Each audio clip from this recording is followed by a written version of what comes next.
Bonjour à tous, alors aujourd'hui, je vous propose une intégrale à calculer avec une fonction dont la primitive n'est pas facile à trouver. Et pour la trouver, eh bien, on va transformer l'expression. Alors, d'où vient le problème? On a f de x égale 2 sur x carré moins 1. Le souci, c'est que on aurait pu faire cet exercice si en haut, on avait eu, vous voyez, un x. Pourquoi? Parce que dans ce cas-là, 2x, c'est la dérivée de x2 moins 1. Et donc, on aurait quelque chose sous la forme u' sur u. Et donc ça, une primitive, ça serait ln de u si x carré moins 1 est positif, ce qui est le cas sur notre intervalle. Le problème ici, c'est qu'on n'a pas ce x. Donc la primitive, eh bien, elle n'est pas évidente. Alors je vais vous montrer comment on fait dans ce cas-là. Justement, quand on a comme ça, au dénominateur 1 carré moins quelque chose, eh bien on va utiliser une transformation assez simple, vous allez voir, la première, qui utilise la factorisation de x carré moins 1. Alors x carré moins 1, c'est x moins 1 fois x plus 1. D'accord? Donc x carré moins 1, il y a deux endroits où ça vaut 0, en 1 et moins 1. C'est pour ça que ma fonction, on a choisi ici de la définir sur 1 plus l'infini. Donc cette fonction f, effectivement, elle est définie. C'est une fonction rationnelle, donc elle est définie et continue sur donc 1 plus l'infini. D'accord? Ça, c'est la première chose. La transformation. Donc, on va tout de suite la faire. On vous demande de trouver a et b tels que 2 sur x carré moins 1 puisse s'écrire a sur x moins 1 plus b sur x plus 1. Vous voyez? Ici, avec un seul quotient, on a fabriqué donc deux termes dont les dénominateurs sont les deux facteurs de la factorisation de x carré moins 1. Alors, comment trouver ces a et b? Eh bien, on va tout simplement mettre cette somme ici. On va partir en fait de ce qu'on veut. On va la transformer et mettre ça au même dénominateur pour se ramener à quelque chose sous la même forme que f, c'est-à-dire un seul quotient. Ici, on va mettre au même dénominateur. Pour mettre au même dénominateur, on fait la petite boucle ici. Donc, vous aurez en haut a que multiplie x plus 1, plus b que multiplie x moins 1, divisé par x moins 1 fois x plus 1. D'accord? Au dénominateur, vous voyez, c'est une identité remarquable. On retrouve x carré moins 1. En haut, qu'est-ce qu'on a? Alors, je vais développer ax plus a plus bx moins b. On fait très attention ici. Et donc, je vais mettre ça sous une forme plus simple, enfin plus évidente. On va factoriser pour regrouper les termes en x. Donc, dx, j'en ai a plus b.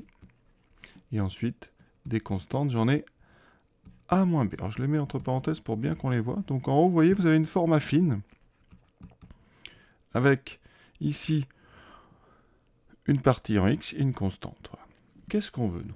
On veut que cette chose-là ici eh bien, soit égale à 2 sur x carré moins 1. Donc, regardez, a plus b fois x plus a moins b sur x carré moins 1 doit donc être égal à 2 sur x carré moins 1, quel que soit x, donc ici, supérieur strictement à 1.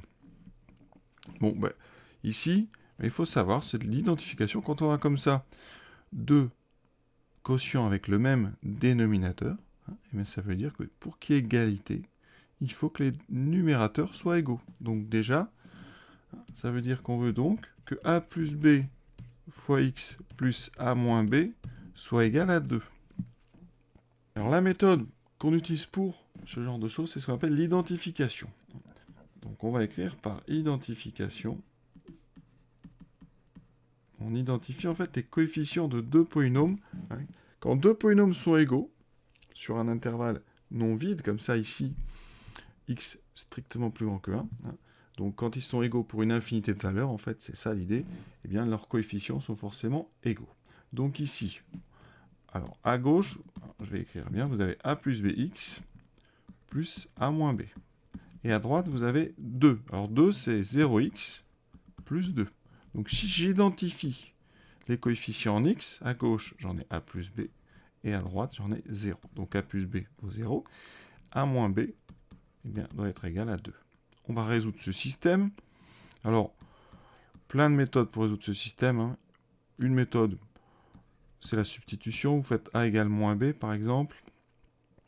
Donc ici, en bas, ça fera moins 2b égale 2. Et donc, on trouve b égale moins 1, a égale 1.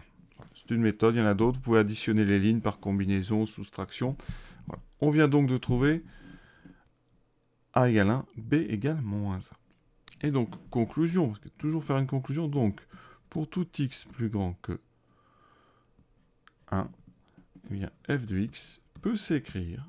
Donc, a vaut 1, ça fait 1 sur x moins 1, plus moins 1 sur x plus 1. Qu'on va écrire plutôt, donc 1 sur x moins 1, moins 1 sur x plus 1. Et voilà. Et c'est cette forme-là qui va nous permettre de calculer l'intégrale, parce qu'avec cette forme, on peut trouver rapidement une primitive. Et d'ailleurs, si vous avez un doute à ce moment, eh bien, vous pouvez essayer de remettre au même dénominateur pour voir si ça marche, quoi. Vraiment, toujours vérifier si vous avez le moindre doute. Pour mettre au même dénominateur, vous savez faire. Ça fait donc une fois x plus 1, moins une fois x moins 1. Donc, moins x moins 1. En bas, on aura bien x carré moins 1. Et vous voyez bien qu'en haut, les x, ici, s'annulent. Il reste 1 moins moins 1. Donc, il reste bien 2. Alors, maintenant, l'intégrale. Donc, on sait que f de x peut s'écrire 1 sur x moins 1, moins 1 sur x plus 1. D'accord? Sur l'intervalle, donc, 1 plus l'infini. Alors, une primitive de f.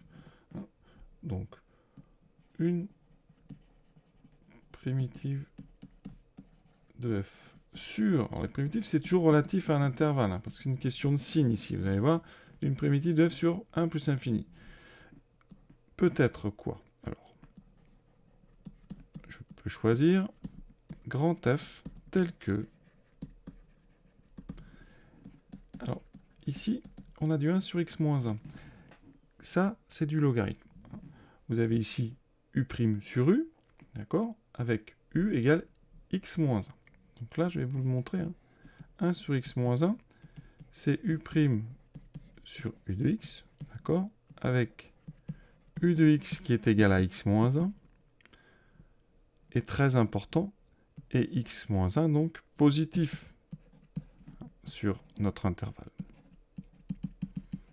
Et c'est parce que c'est positif que vous allez pouvoir utiliser eh bien, une primitive sous la forme ln de u.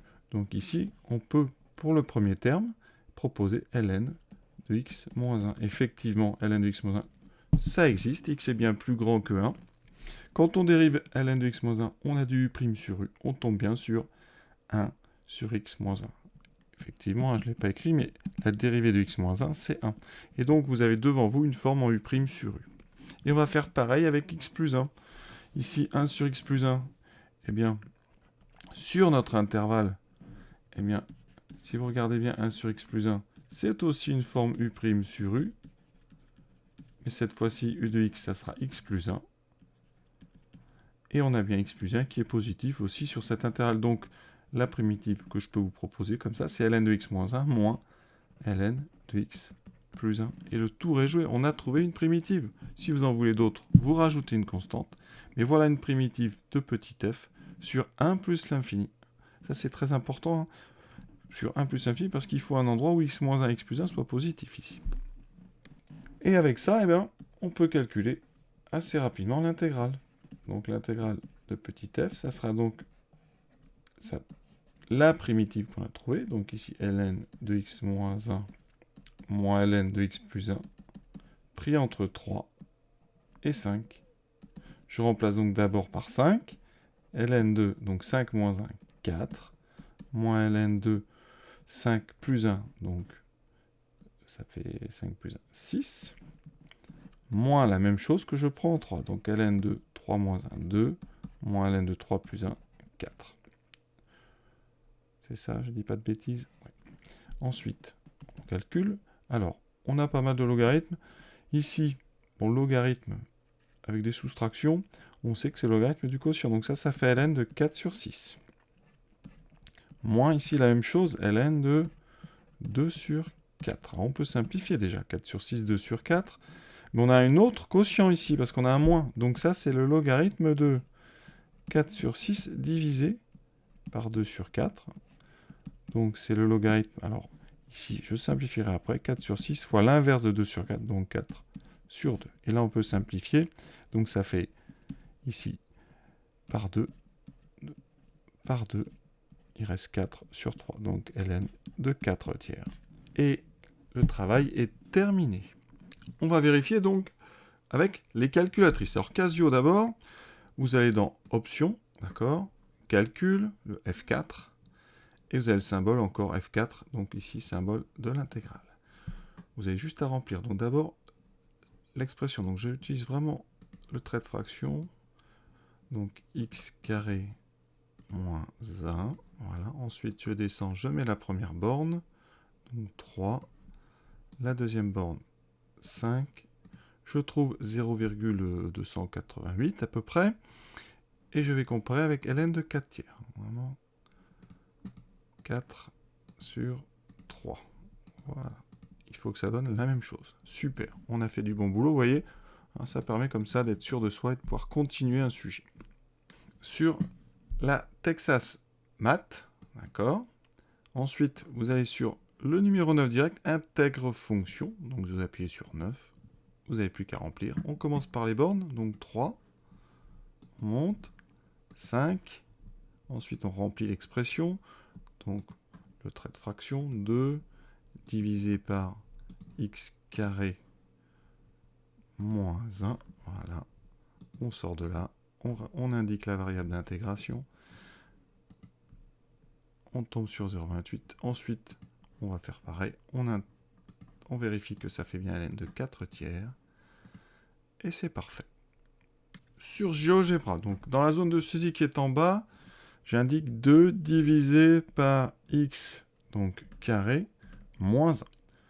Voilà.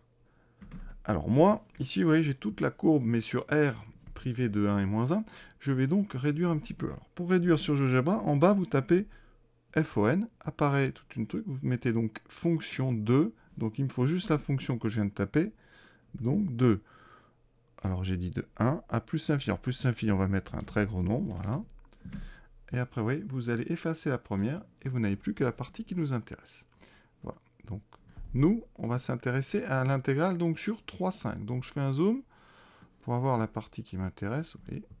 C'est une toute petite partie, alors on peut comme ça un peu dilater l'axe vertical. Vous voyez, 3,5, c'est ici. Alors, comment visualiser ça sur GeoGebra? Vous tapez intégrale, donc INT. Voilà, vous avez tout ce qu'il faut ici. Et vous prenez intégrale. Ici, fonction, donc vous tapez le nom de la fonction, donc c'est G. Et vous mettez entre donc x minimum 3 jusqu'à 5. Et va apparaître, eh bien, vous voyez, tout le domaine. Ici, avec une valeur approchée, vous voyez, 0,29, c'est parfait.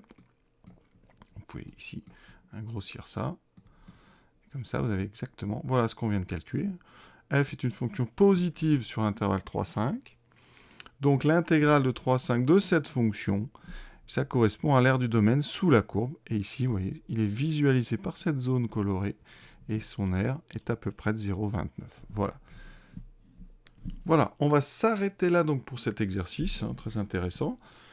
Et j'espère que ça vous a plu. En tout cas, je vous souhaite une bonne fin de journée à tous. Et si vous êtes confinés, ben, prenez soin de vous encore une fois. Occupez-vous, détendez-vous, faites des maths et à très bientôt.